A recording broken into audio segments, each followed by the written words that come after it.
স্পষ্ট কৰিছোঁ কৃষক মুক্তি সংগ্ৰাম সমিতি সমগ্ৰ অসমত প্ৰতিবাদ হৈছে। আমি দাবী উত্থাপন কৰিছোঁ যে অখিল গগৈ ডাঙৰীয়াক উন্নত চিকিৎসা প্ৰদান কৰিব লাগে। অখিল গগৈ ডাঙৰীয়াৰ প্ৰতি যিখিনি মানৱীয়তা পালন কৰিব লাগে অসম চৰকাৰে, যিখিনি তেখেতক দায়িত্ব পালন কৰিব লাগিছিল, যি ধৰণে চিকিৎসা প্ৰদান কৰিব লাগিছিল সেই ধৰণে চিকিৎসা প্ৰদান কৰা নাই। গতিকে আমি দেওহাল FGGS লোকেশ্যন বন্ধ কাৰ্যসূচী ঘোষণা কৰিছোঁ। অইলৰ এইটো এটা লোকেশ্যন। আমি এই কাৰ্যসূচীৰ যোগেদি বিজেপি চৰকাৰক জনাই দিব খুজিছোঁ, যেতিয়ালৈকে অখিল গগৈ ডাঙৰীয়াক উন্নত চিকিৎসা প্ৰদান নকৰিব তেতিয়ালৈকে দেওহালৰ FGGS লোকেশ্যন বন্ধ থাকিব। আৰু দ্বিতীয় গুৰুত্বপূৰ্ণ কথাটো হ'ল এই কাৰ্যসূচীৰ যোগেদি আমি এই দাবী উত্থাপন কৰিছোঁ, কৃষক নেতা অখিল গগৈ ডাঙৰীয়াক বৰ্বৰভাৱে গ্ৰেপ্তাৰ কৰা হৈছে, অন্যায়ভাৱে গ্ৰেপ্তাৰ কৰা হৈছে। তেখেতক শীঘ্ৰে মুক্তি দিব লাগে, আন কা বিৰোধী নেতাসকলকো শীঘ্ৰে মুক্তি দিব লাগে আৰু জাতিদ্ৰোহী আইনখন শীঘ্ৰে বাতিল হ'ব লাগে। সঁচাকৈ আজি বৰ দুখ লাগিছে।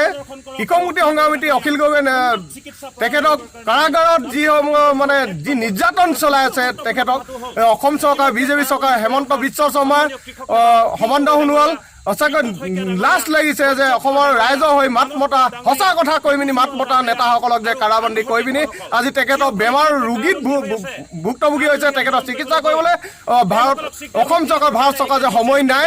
GMCত সেই এদিনত খন্তেকৰ খুব বেছি এঘণ্টাৰ কাৰণে বা 1.5 ঘণ্টাৰ কাৰণে তেখেতৰ এটা চেলেন বটল দি পিনি দায়িত্ব সামৰিছে।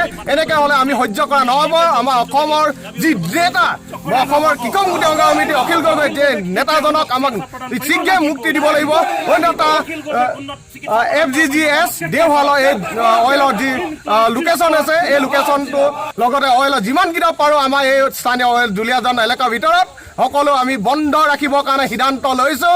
গতিকে আমাক বেছি সময় নালাগে, খুব কম সময়ৰ ভিতৰতে ৰাইজ সচেতন হৈছে, জাগৰণ যে অখিল গগৈৰ কাৰণে ওলাই আহিছে। কৃষক মুক্তি বচাব লাগিব, ৰাইজ বাচিব লাগিব, ৰাইজ জীয়াই থাকিব লাগিব, ৰাইজক জীয়াই থাকিব সুবিধা কৰি দিব লাগিব, অসমীয়া ভাষাক সুবিধা কৰি দিব লাগিব, অসমীয়া ভাষা ক'ব পৰা ব্যৱস্থা কৰিব লাগিব।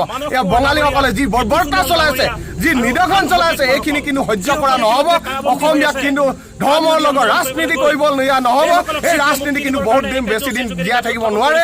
অসমীয়া মানুহৰ ভোটৰ লগত ৰাজনীতি কৰি পিনি আজি এই সংগ্ৰামখন আমি আগবঢ়াই লৈ গৈছোঁ যে চৰকাৰৰ যি ৰাজনীতি চলিছে, এই ৰাজনীতি কিন্তু ইমানতে সামৰণি দিব লাগে।